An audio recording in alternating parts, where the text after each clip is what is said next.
आज आपण पाहणार आहोत शेवग्याच्या शेंगाची रेसिपी। त्याच्यासाठी मी इथं 5 ते 6 शेंगा ह्याचे साल काढून घेतलेले आहेत बघा, पाण्यात भिजत ठेवलेले आहेत। वाटणासाठी आपल्याला अद्रक घेतलेला आहे, कोथिंबीर, लसणाच्या 12-13 पाकळ्या, 2 कांदे भाजून घेतलेले आहेत, खोबरे पण भाजून घेतलेलं आहे।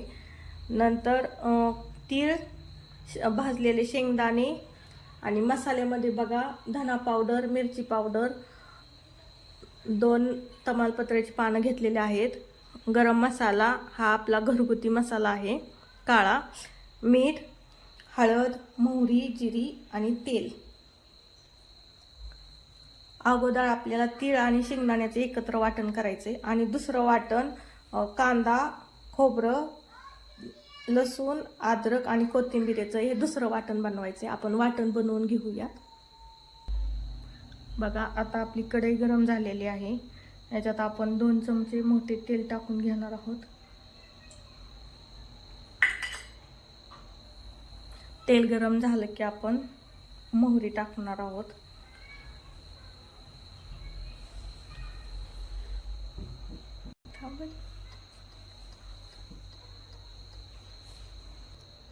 बघा आपलं तेल गरम झालेलं आहे, आपण याच्यात 1 चमचा मोहरी टाकून घेणार आहोत।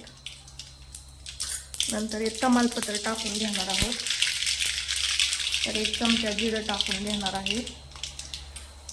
त्याच्यानंतर आपण वाटलेलं वाटण टाकून घेणार आहे। पहिले हिरवं वाटण टाकायचे बघा, जे आपण कांदा, खोबरं, लसूण, अद्रक आणि कोथिंबीरीचं केलेलं होतं।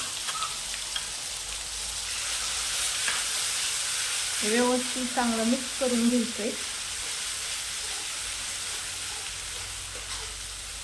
थोडं परतून घ्यायचंय बघा। हे आपल्याला मसाला परततोय तोपर्यंत आपण पाणी गरम करून घेऊयात। बघा अशा पद्धतीने आपण मसाला सगळा सारखं हलवून घ्यायचंय बघा, म्हणजे याची सगळं व्यवस्थित परतलं जाईल। आता याच्यामध्ये आपण चवीनुसार मीठ घालूयात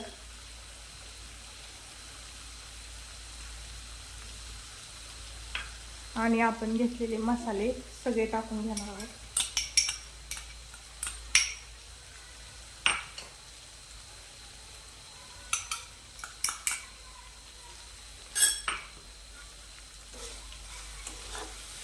हे चांगलं परतून घ्यायचंय, एकदम लो मीडियम गॅसवरती घ्यायचंय बघा। अजिबात मोठा गॅस नाही करायचा, नाही तर आपले मसाले करपू शकतात।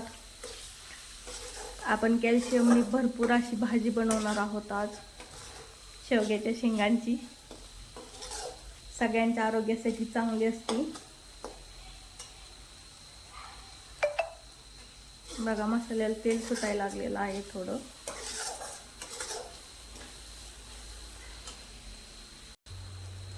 बघा याच्यामध्ये आपण थोडंसं गरम पाणी टाकून घेणार आहोत। बघा थोडंच टाकलंय। याच्यात आपण चांगला सगळा मसाला आणखीन परतून घेणार आहे, म्हणजे आपले मसाले आणि वाटण सगळं एकत्रित झालं पाहिजे आणि याला तेल सुटेपर्यंत आपल्याला परतून घ्यायचंय बघा। असं व्यवस्थित सगळं, म्हणजे आपल्या भाजीला पण तरी व्यवस्थित येते आणि चव पण चांगली लागते।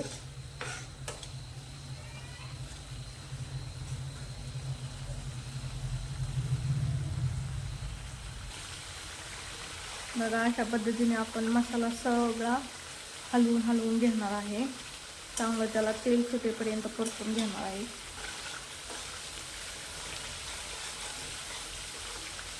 आता एकजीव झाला पाहिजे बघा सगळा।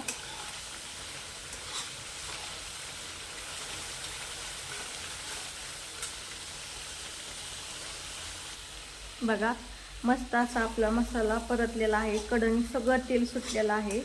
आपल्याला हा मसाला परतण्यासाठी 2 ते 3 मिनिटं लागलेली आहेत बघा। आता आपण याच्यामध्ये शेवग्याच्या शेंगा घालणार आहोत।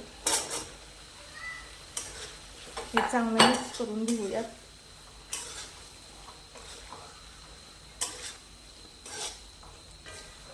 आणि याच्यात आपल्याला गरमच पाणी ओतायचंय बघा। गार पाणी जर ओतलं तर चव जाईल. ह्याच्यात आपण गरम गरमच केलेलं पाणी घालणार आहोत. हे थोडं आधी परतून घेऊया आणि मग पाणी घालूयात.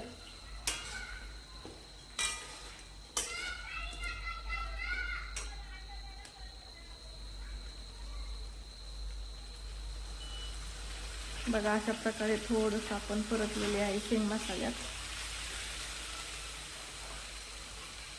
आणि आपण पाणी घालणार आहोत आता. बघा आपल्याला हवी आहे तेवढी, लई पण नाही घालायचं पाणी. शिजायला शेंग थोड्या वेळ 15-20 मिनटं लागतात, त्याच्यानुसारच आपण पाणी घालणार आहोत. आता एक उकळी आल्याच्या नंतर आपण शेंगदाणे आणि तीळ बारीक केलेले हे वाटण घालणार आहे.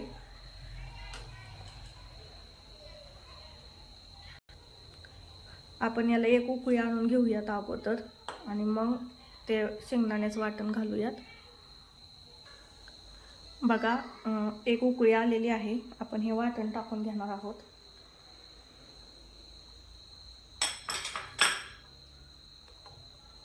आणि हे सगळं मिक्स करून घ्यायचंय व्यवस्थित, म्हणजे त्यात शेंगदाण्याच्या गुठळ्या नाहीत राहणार. हे मिक्स करून झालेलं आहे.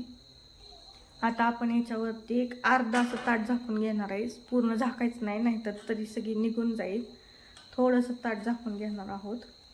आणि या आधीमध्ये आपण 5-6 वेळा शेंग हलवून घ्यायची आहे. बघा आपण 5 मिनिटं झालेले आहेत. असे शेंग हलवून घेणार आहोत.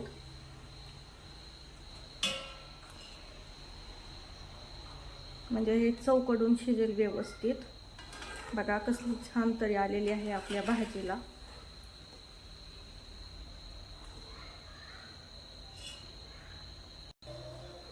बघा आपल्याला अशा पद्धतीने हे शेंग एक 4-5 वेळा तरी हलवून घ्यायचे, म्हणजे व्यवस्थित शिजेल.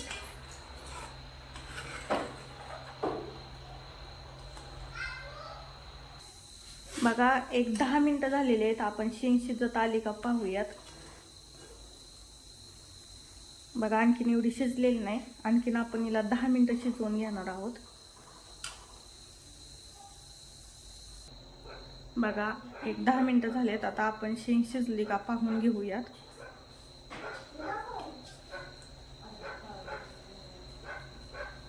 बघा व्यवस्थित शिजलेली आपली शेंग. आता आपण एका ह्याच्यात काढून घेऊयात.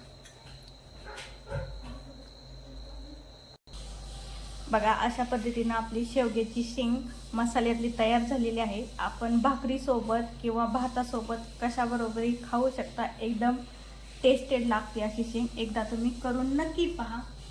आणि आपल्या चॅनलला लाईक, शेअर आणि सबस्क्राईब करायला विसरू नका. धन्यवाद.